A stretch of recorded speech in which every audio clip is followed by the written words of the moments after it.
moving so I can do the procedure, but it doesn't shut you down completely." The man felt the tears flow down the sides of his head, the throb still lingering after the doctor released his grip. This wasn't a hospital.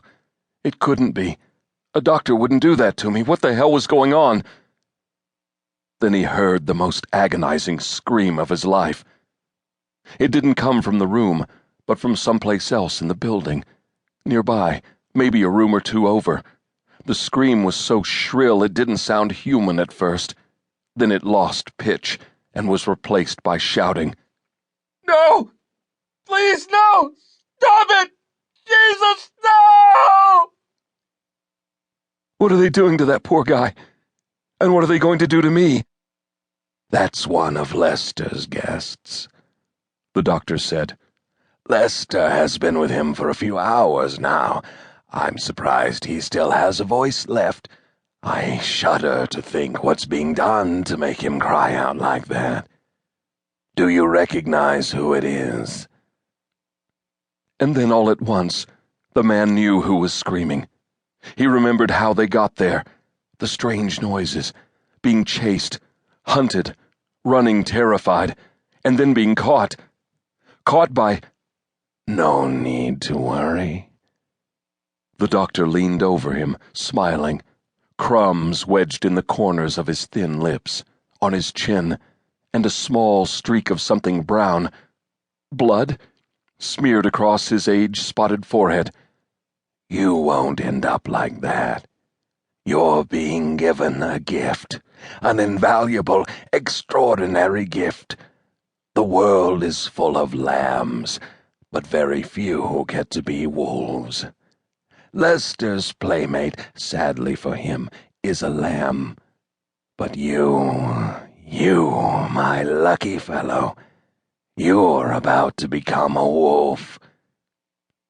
The doctor raised a gigantic syringe. "This is going to hurt. Quite a bit, in fact." The man couldn't move, couldn't turn away, and he was forced to watch and feel as the needle descended and plunged into his unblinking eye. Part 1. Campfire Stories. Sara Randhurst felt her stomach roll starboard as the boat yawed port, and she put both hands on the railing and took a big gulp of fresh lake air. She wasn't anywhere near Cindy's level of discomfort.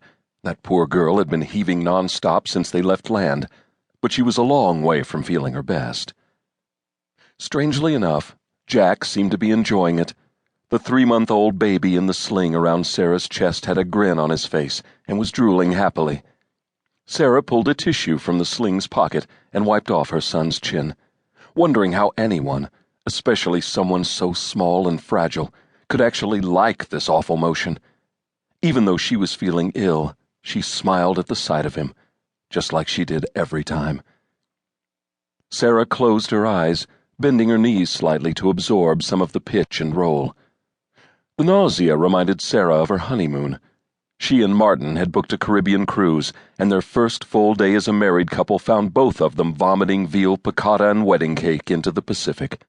Lake Huron was smaller than the ocean, the wave crests not as high and troughs not as low, but they came faster and choppier, which made it almost as bad. Sara opened her eyes, searching for Martin.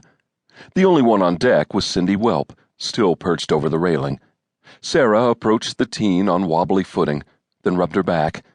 Cindy's blonde hair looked perpetually greasy, and her eyes were sunken and her skin colorless, more a trait of her addiction to meth than the seasickness. "How are you doing?" Sara asked. Cindy wiped her mouth on her sleeve. "Better. I don't think there's anything left in me." Cindy proved herself a liar a moment later, pulling away and retching once again. Sara gave her one last reassuring pat, then padded her way carefully up to the bow. The charter boat looked deceptively smaller before they'd gotten on, but there was a lot of space on board, both a foredeck and an aft deck, a raised bow, plus 2 levels below boasting 6 rooms. Though they'd been sailing for more than 2 hours, Sara had only run into 4 of their 8-person party. Martin wasn't one.